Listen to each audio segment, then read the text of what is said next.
Salut les amis, c'est ma mère. Vous êtes prêts pour la surprise? Ce sont les arbres qu'on nous a offerts. Merci beaucoup, merci tout le monde.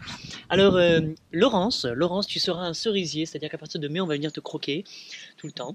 Il y a Karel, j'ai pris un poirier d'été, parce qu'en été, on va pouvoir croquer plein de poires. Françoise, tu es là-bas, tu es un poirier d'automne, ça te va comme truc? Maëlle, alors comme tu as acheté 2 arbres, j'ai triché un peu en fait, ouais je suis désolé. Je t'ai pris un brunonnier, ouais cool, super. Et après je t'ai pris pour l'équivalent d'un arbre, j'ai pris des cassissiers, 3 cassissiers, des framboisiers remontants, etc. Comme ça. Et puis je me suis fait un plaisir extra avec les sous de corps à corps. On a pris un jasmin d'été, comme ça va sentir méga bon.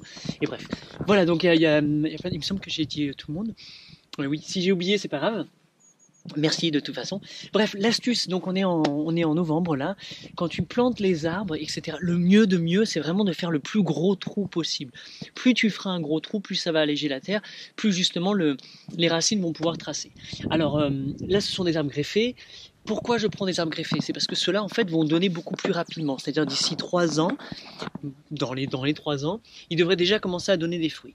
On a au même moment sur le terrain des francs, etc. Des francs, c'est-à-dire qu'on a planté depuis des graines, donc qui partent avec des racines pivots qui vont très profondément, et qui vont prendre du temps, qui vont monter très haut, et eux ils donnent à partir de 7 ans, 7, 8, 10 ans, ça commence à être vraiment intéressant. Donc c'est bien d'attendre, c'est superbe, mais entre temps on a pris justement ça, qui vont pallier ça, et qui vont commencer à nous donner de la nourriture, des fruits bien avant tout ça. Le désavantage des greffés, c'est que justement, il n'y a pas de racines pivot. Donc ça a été coupé, arraché, parce qu'ici, ils sont arrachés en racines nues.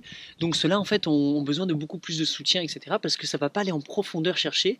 Ça va rester un petit peu en surface, ça va s'étaler. Et donc, il va falloir les accompagner en eau, etc. C'est pour ça que je préfère amplement les francs, ceux qui naissent sur place et qui vivent sur place et qui restent toute leur vie là-dessus. C'est pour ça qu'au même moment, on balance plein de pépins, de noyaux, de tout, on plante, mais c'est en attendant. Donc voilà, j'espère que vous faites le même genre de truc. Mettez des arbres à gogo parce que c'est pour tout le monde, c'est aussi bien les racines qui vont nourrir tous les champignons. Ah, vous avez vu la poudre de mycorhize aussi, ce genre de truc, c'est très très très très important parce que directement toutes ces racines vont pouvoir rentrer en symbiose avec avec les champignons mycorhizes et qui vont l'aider justement à bien s'installer.